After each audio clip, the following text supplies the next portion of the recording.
Alô, amigos e amigas.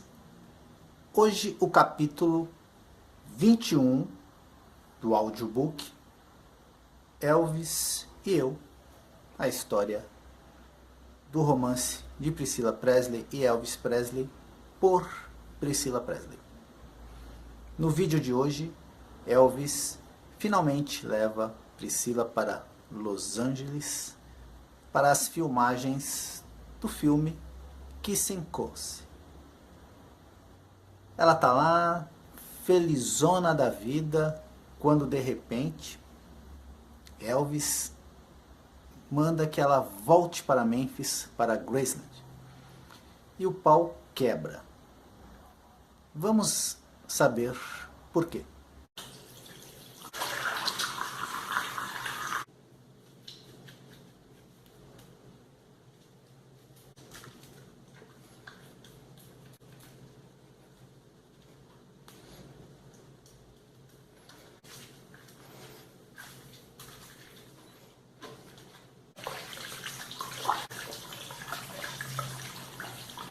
Elvis e Eu, capítulo 21. Na próxima vez que Elvis foi para Los Angeles, onde estava começando a filmar Kissing Course, fui em sua companhia. Eu adorava Los Angeles. Era uma cidade emocionante, em comparação com o ritmo lento a que me acostumara em Memphis. E o melhor de tudo, eu me sentia parte do mundo de Elvis. Sua programação frenética e a intensa atividade cotidiana eram agora realidades para mim, não mais apenas acontecimentos remotos, relatados em nossas conversas telefônicas noturnas. O problema era que a vida de Elvis ainda incluía Anne Mary. Apesar do filme que haviam feito juntos, Viva Las Vegas, ter sido concluído 6 semanas antes, os jornais noticiavam todos os dias que o romance entre os dois estava desabrochando. Cada artigo me atingindo como uma bofetada. Pensei, quando tudo isso vai acabar? As notícias, fofocas, manchetes, o romance. Uma tarde, Elvis voltou do estúdio com um jornal na mão, furioso. Não posso acreditar que ela tenha feito isso. Ele jogou o jornal contra a parede, num acesso de raiva. Teve a desfaçatez de anunciar que estamos noivos. Eu tinha certeza absoluta da resposta, mas mesmo assim perguntei. Quem? Anne Mary. Todos os grandes jornais dos Estados Unidos deram a notícia. O rumor espalhou-se como uma doença contagiosa. Virando-se para mim, ele acrescentou. Vou ter que pedir a você para ir embora, Honey. A imprensa ficará de vigia no portão e me seguirá por toda parte, à espera de uma declaração. O coronel sugere que talvez seja melhor você voltar para Memphis até que as coisas esfriem. Eu não podia acreditar no que estava ouvindo. Subitamente, todos os meses de silêncio insuportável afloraram e gritei. O que está acontecendo por aqui? Já não aguento mais esses segredos, telefonemas, bilhetes, jornais. Peguei um vaso com flores e joguei para o outro lado do quarto, espatifando-o contra a parede. Eu a odeio, porque ela não continua na Suécia, que é o seu lugar. Elvis agarrou-me pelo braço e puxou-me para a cama. Pare com isso. Eu não sabia que a situação ia escapar ao controle. Quero uma mulher que compreenda que essas coisas sempre podem acontecer. Ele me lançou um olhar duro, penetrante. Você vai ser essa mulher ou não? Sustentei seu olhar, furiosa, desafiadora, odiando-o por tudo o que estava me obrigando a suportar. Depois de uma pausa prolongada, nós dois nos acalmamos. Mais uma vez, ansiosa em agradar, murmurei: partirei amanhã. Ficarei em Mênfis à sua espera. Elvis voltou 2 semanas depois. Pouco falamos na noite de seu retorno. Trocamos alguns sorrisos forçados. Por sorte, havia muitos rostos familiares presentes, o que ajudou a disfarçar o constrangimento do momento. Depois que todos foram embora, Elvis e eu finalmente tivemos de nos encarar.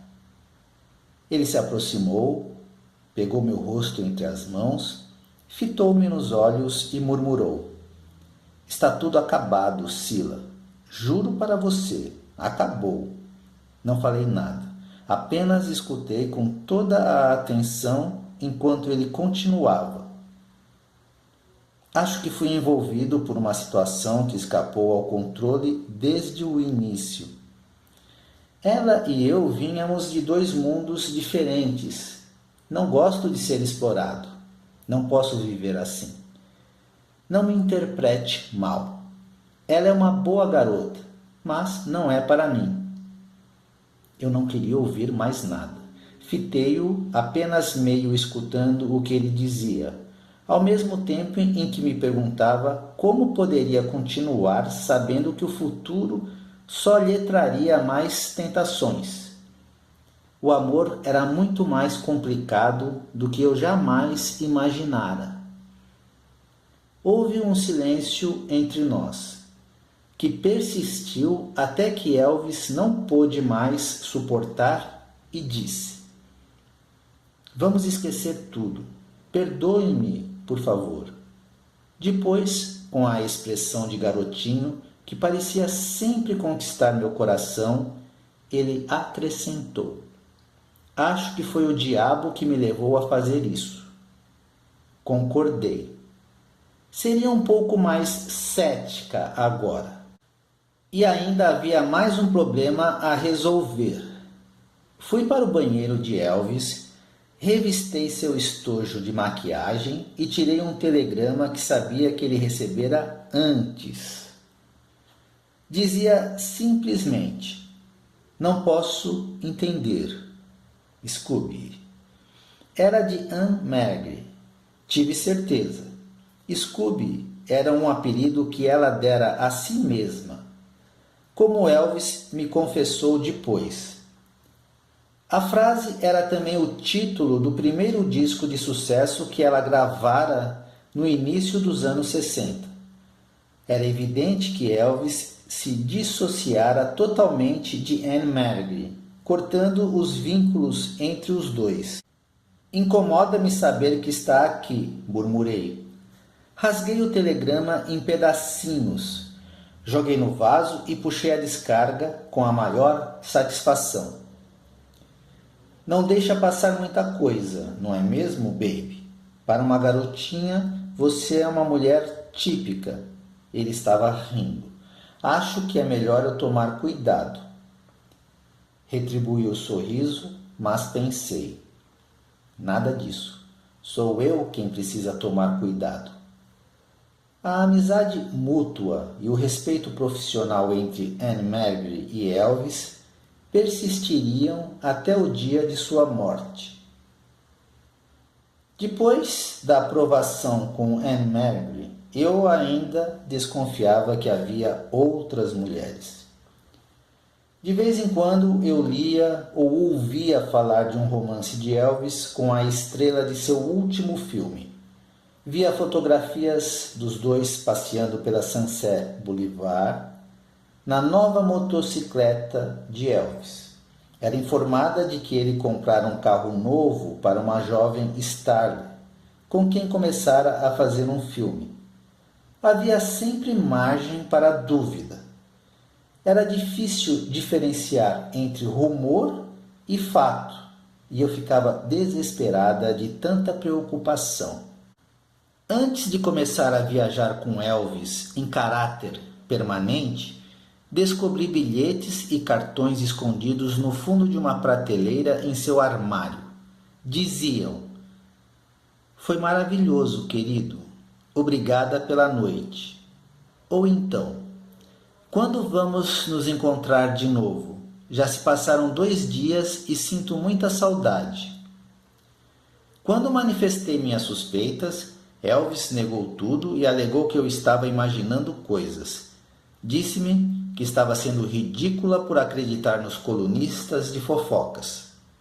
Contudo, eu não podia deixar de lembrar que ele me dissera a mesma coisa quando eu o interrogara a respeito de Anne Mergle.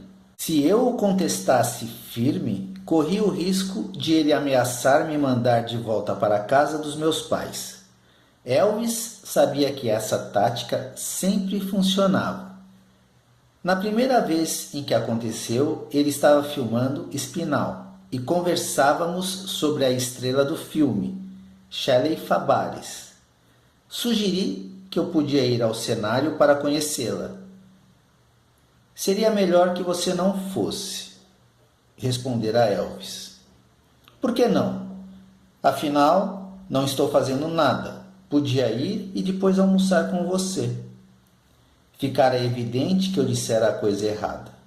Elvis me lançara um olhar ameaçador e dissera suavemente: "Já chega, mulher. Não quero ouvir mais nada." Fora tolice de minha parte, mas eu não ligara para a sua advertência. "Há alguma coisa que você está escondendo e não quer que eu veja?" Ele tivera um acesso de raiva. "Não tenho nada para esconder. Você está sendo agressiva e exigente demais. Talvez fosse uma boa ideia você ir visitar seus pais por algum tempo." Chocada, eu berrara: "Não vou de jeito nenhum. Acho que deve ir e vou até ajudá-la." Elvis fora ao meu armário e começara a tirar todas as minhas roupas, jogando-as no chão, com os cabides inclusive. Pegara minha mala e largara em cima das roupas. "Muito bem, mulher, comece a arrumar suas coisas." Eu não podia acreditar naquela reação exagerada. Só podia ser uma de 4 coisas. Ele era inocente, eu o fizera sentir-se culpado.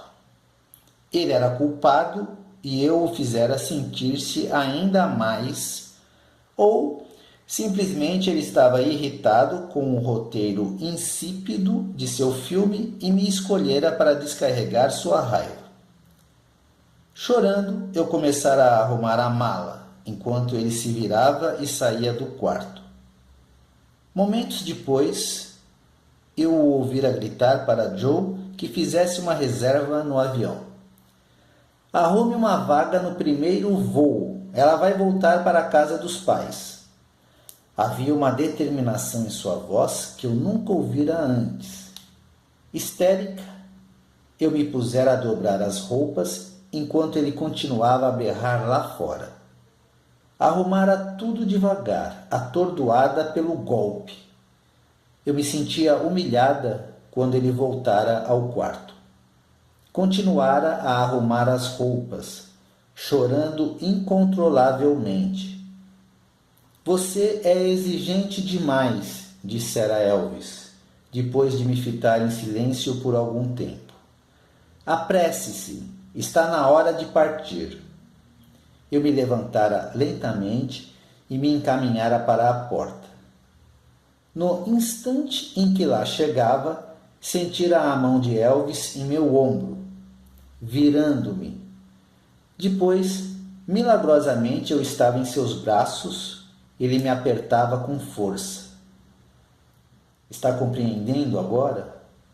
Enquanto ele falava, eu chorava contra o seu ombro. Percebe que precisa disso?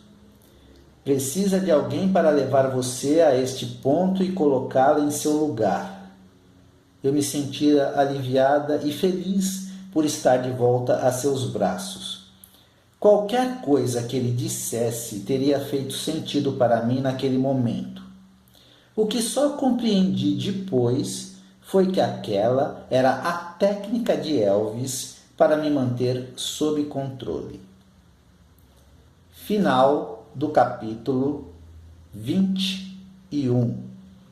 E agora aquela parte bem gostosa do nosso programa, que é onde eu leio os recadinhos dos fãs, dos amigos de Elvis. Maria Dalpeso. Oi, Vince, que alegria ouvir você falar sobre Elvis. Quando eu assisti o filme Louco por Garotas, e logo revirei a cabeça pelas músicas desse cantor americano ímpar. Logo comprei uma vitrola e procurei pelos discos. Chorei muito quando Cid Moreira anunciou a triste notícia de sua morte. Mas encontrei você falando sobre Elvis, só Deus pode lhe recompensar. Tenho 70 anos de idade. Meus filhos sabem que quando eu for embora deste mundo, devem guardar tudo que tenho dele. Maria de Salvador, Bahia. Em Elvis, Diversão Radical em Memphis, vídeo 422. Pessoal, agora eu tenho aqui mais um recadinho. Visley Soares. Vince, alguém já te falou que você parece com o Agostinho da Grande Família? Até o jeito de falar. Visley, já falaram. Já falaram que eu pareço com o Agostinho da Grande Família, o ator, o grande ator, Pedro Cardoso.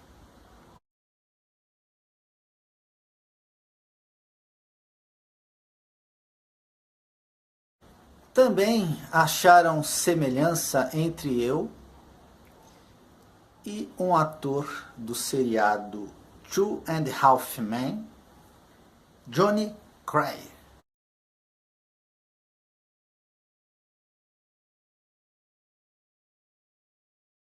Este sempre foi um clássico na minha vida. Pessoalmente, as pessoas... houve uma época da minha vida, meu cabelo era um pouco maior, Chitãozinho, da dupla Chitãozinho e Chororó. Inclusive, até algumas pessoas deixaram de usar o meu nome para me chamar de Chitãozinho. Também já me falaram que eu pareço bastante com o cantor Lobo.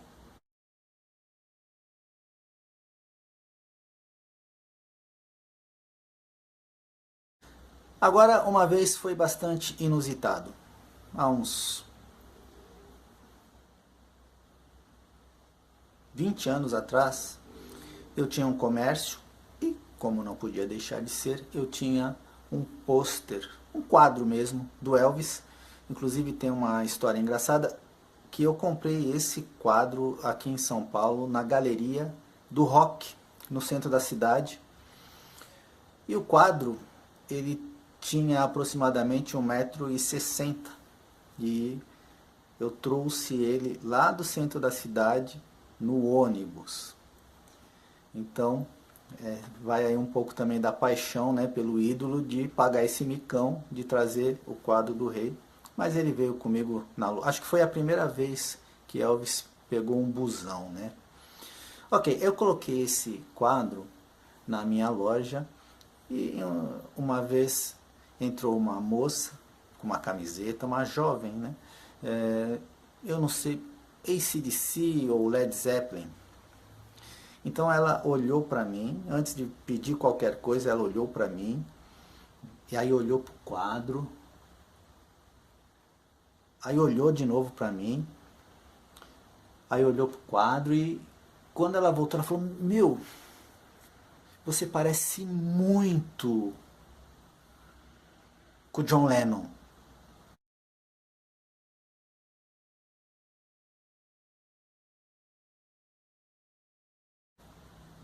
Então, eu tenho um palpite. Em primeiro lugar, eu me sinto bastante honrado que as pessoas encontrem semelhanças físicas entre eu e essas grandes figuras. Mas eu, particularmente, não me acho parecido com nenhum deles. E eu tenho um palpite. Eu acho que a razão do porquê as pessoas, com exceção da menina do John Lennon, que ela estava querendo trollar com a minha cara, né? Mas, se você reparar em todas essas pessoas, que sempre alguém fala, você se parece com fulano, você se parece com ciclano, com Agostinho, com Lobo. Reparem, é o cabelo. Todas essas figuras têm o cabelo liso, igual o meu.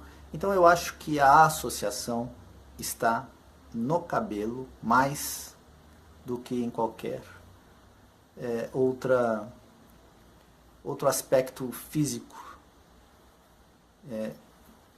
que faça com que as pessoas associem a minha pessoa a essas pessoas. Mas, respondendo, enfim, aqui ao nosso amigo Visley Soares, já falaram, sim, que eu pareço muito com o Pedro Cardoso. Amigos e amigas, amanhã eu vou postar um vídeo que vai de encontro a esses 2 últimos capítulos do livro, do audiobook, onde Priscila se vê atormentada com a figura de Anne Magre. Amanhã, porque até agora a Priscila contou o lado dela, mas não sabemos o que estava acontecendo lá em Hollywood. Elvis falou, não, ela só vem aqui e dá um rolê com os amigos, nada demais. Amanhã, no vídeo de amanhã, vamos saber o que estava acontecendo lá em Hollywood com Elvis e Anne Magre, num vídeo complementar para o nosso audiobook. Pessoal, até lá. Elvis Forever.